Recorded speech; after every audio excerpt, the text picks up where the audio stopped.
নামাজ ইন্তেকাল করবেন, রুহু বের হয়ে যাচ্ছে, দুই তিনটা শব্দ বললেন, এর মধ্যে একটা ছিল সালাত। আর সালাত উম্মতেরা নামাজ, নামাজ নামাজ ছেড়ে দিও না।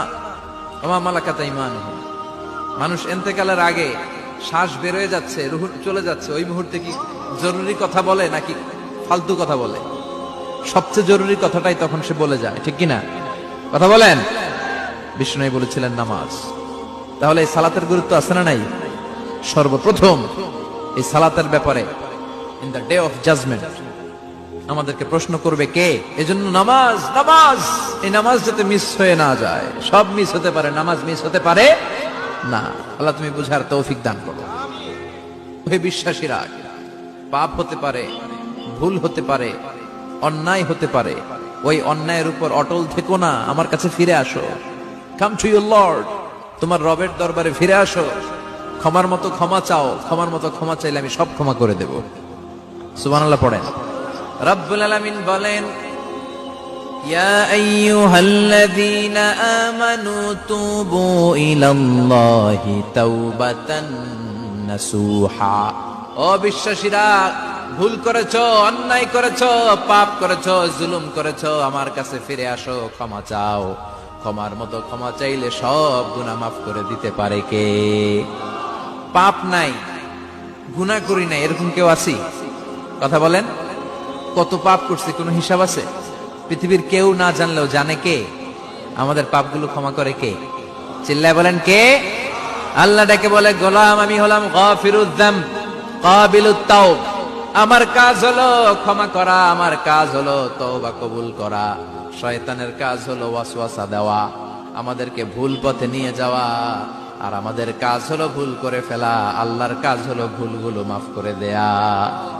আল্লাহ ডেকে বলে, গোলাম তোরা যদি ভুল না করতি, তোরা যদি পাপ না করতি, তোরা যদি অন্যায় না করতি, তোদেরকে ধ্বংস করে দিয়ে এমন একটা জাতি আমি এই দুনিয়ার বুকে তৈরি করতাম যারা সকালবেলা ভুল করে দুপুরে মাফ চাইতো, দুপুরে ভুল করে রাত্রে মাফ চাইতো, আজকে ভুল করে আগামীকাল মাফ চাইতো। আর আমি আল্লাহ গুনাহগুলো তাদের সব ক্ষমা করে দিতাম। ক্ষমা করে দিতে আল্লাহর বড্ড ভালো লাগে। বান্দা আল্লাহর কাছে বারবার চাক, চোখের পানি ছাড়ুক, এটা আল্লাহ পছন্দ করে। চোখের পানির যে কত পাওয়ার আপনি কল্পনাই করতে পারবেন না। অনুশোচনার চোখের পানি, চোখ বেয়ে নাকের ডগা পেয়ে জমিনে পড়ার আগেই আল্লাহ এই বান্দারে মাফ করে দেয়। বিশ্বনবী ডেকে বলে, ও আমার উম্মতেরা শোনো, আল্লাহর কাছে দুনিয়ার মানুষদের দুই ফোঁটা পানি সবচেয়ে প্রিয়। এক হলো জিহাদের ময়দানে রক্তের ফোঁটা, দুই হলো অনুতপ্ত বান্দার চোখের পানির ফোঁটা। কত ভুল আপনি করেছেন, কত অন্যায় আপনি করেছেন, কত পাপ আপনার হয়েছে, কত মিথ্যা আপনি বলেছেন, কয় ওয়াক্ত নামাজ ছেড়েছেন, কয় লাখ টাকা ঘুষ খেয়েছেন, কত যৌতুক আপনি খেয়েছেন, কত মিথ্যা আপনি বলেছেন। আপনার পাপ যত বড় হোক, যত বিশাল হোক, যত বেশি হোক, আল্লাহর দয়ার পরিসীমা তার চাইতেও বড়। আপনার পাপ, আপনার অন্যায়, আপনার জুলুমগুলো যদি হয় খালের পানির সমান, বিলের পানির সমান, আল্লাহর দয়া সাগরের পানির সমান। আপনার পাপ যদি হয় সাগরের পানির সমান, আল্লাহর দয়া মহাসাগরের পানির সমান। আপনার পাপ আর অন্যায় যদি হয় পাহাড়ের সমান, আল্লাহর দয়া আকাশের সমান। আপনার পাপ যদি হয় আকাশের সমান, আল্লাহর দয়া আরশের সমান। এজন্য আল্লাহ বললেন, ইয়া আইয়ুহাল্লাযীনা আমানু তুবু ইলাল্লাহি তাওবাতান নাসুহা। ও আমার গোলাম, তুই তোর নিজেরে যত বেশি ভালোবাসিস তার চেয়েও আমি তোরে বেশি ভালোবাসি। তোর বাবা মা তোরে যত বেশি ভালোবাসে তার চেয়েও আমাদেরকে বেশি ভালোবাসে কে? আল্লাহ বললেন, ভালোবাসারে তৈরি করার পরে আমি 100 টুকরা করলাম। চিল্লায় বলেন কয় টুকরা? 99 টুকরা ভালোবাসা আমি আল্লাহ নিজের মধ্যে রেখে দিলাম। 1 টুকরা ভালোবাসা গোটা বিশ্বের সবার মধ্যে আমি ভাগ করে দিলাম। 1 টুকরা ভালোবাসা পেয়ে আমাদের অবস্থা দেখছেন? আল্লাহ যদি 1 টুকরা না দিয়ে আমাদের 30 টুকরা দিত, কথা কন, 1 টুকরা না দিয়ে 80 টুকরা দিলে কি হইতো? আমার নবীর জন্য আমার ভালোবাসা আছে না নাই? আমার রবের জন্য আমার ভালোবাসা আছে না নাই? আমার মা বাবার জন্য ভালোবাসা আছে না নাই? সবার জন্য সবার ভালোবাসা আছে না নাই? এজন্য আল্লাহ ডেকে বললেন, গোলাম আমি যে তোদের কত ভালোবাসি তোর ধারণা নাই। চোখের পানি ছাড়, গুনার কথা স্মরণ কর, তওবা কর, তওবার মতো তওবা করলে সব গুনাহ মাফ করে দিতে পারে কে? বিশ্বনবী বলে আমার কোনো গুনাহ নাই, তারপরেও প্রতিদিন 70 বারেরও বেশি আমি তওবা করি। আল্লাহে ইন্নী আস্তাগফিরুল্লাহ ওয়া আতুবু ইলাইহি আকসার মিন 70 মাররা। Could you imagine that? কল্পনা করছেন কোনদিন যে নবীর গুনাহ নাই, ওই নবী তওবা পড়ে প্রতিদিন 70 বার, আকসার 70 বারেরও বেশি। আমার পড়া দরকার কয়বার? আপনার পড়া দরকার কয়বার? বিশ্বনবী 70 বারের বেশি বললে আমাদের পড়া দরকার কয়বার? আর আমরা প্রতিদিন পড়ি কয়বার? কথা কন। আমাদের ভুল হবে, ভুল হতে সমস্যা নাই, ভুল হওয়াই মানুষের স্বভাব, কিন্তু ভুল হওয়ার পরে ভুলের উপর অটল থাকা যাবে না। শয়তান আর মানুষের মধ্যে এই মৌলিক পার্থক্য। শয়তান ভুল করে ভুলের উপরই আছে, ঠিক কিনা? ক্ষমা চায় নাই, কিন্তু আমরা সকালে ভুল করলে দুপুরে মাপ চাই কার কাছে? 19 সালে ভুল করলে 20 সালে মাপ চাই কার কাছে? মৃত্যুর আগ পর্যন্ত আমরা ক্ষমা চাইলে ক্ষমা করে দিবে কে?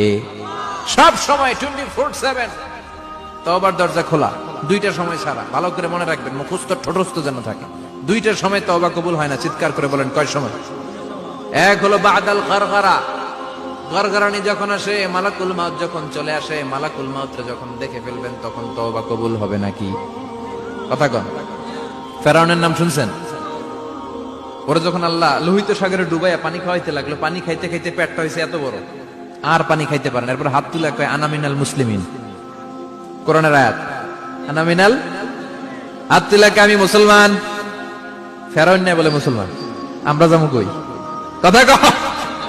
ফেরাউন হাত তুলে কয় আনা মিনাল মুসলিমিন। আল্লাহ কয় টাইম ইজ আপ, দেরি করছস, অনেক সময় দিলাম, অনেক সুস্থ রেখেছি, ক্ষমতা দিয়েছি, দাপট দিয়েছি, তখন যদি ঘাটটা নত করে, মাথাটা নত করে একবার ক্ষমা চাইতি, ফেরাউন তোরেও ক্ষমা করে দিতাম। কিন্তু সময় শেষ হওয়ার পরে আমি মুসলমানদের অন্তর্ভুক্ত বললে কোনো লাভ হবে নাকি?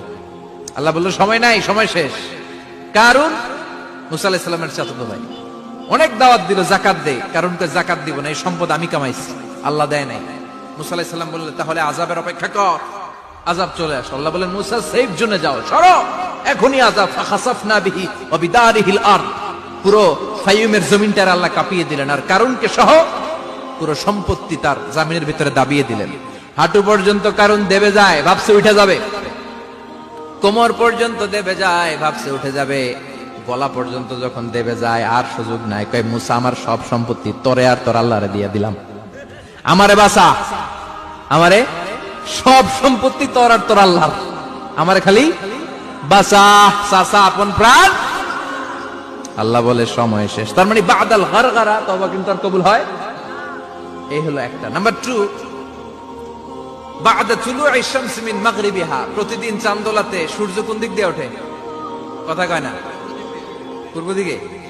কিয়ামতের আগ দিয়ে সূর্য আর পূর্ব দিকে উঠবে না, পশ্চিম দিক থেকে উঠবে। যেদিন প্রভাতে পশ্চিম দিক থেকে সূর্য উঠবে, ওই দিন থেকে তওবার দরজাটারে বন্ধ করে দিবে কে? তার আগ মুহূর্ত পর্যন্ত জীবনে যত গুনাহ করেছি, অন্যায় করেছি, চোখের পানি ছেড়ে ক্ষমা চাইলে ক্ষমা করবে কে?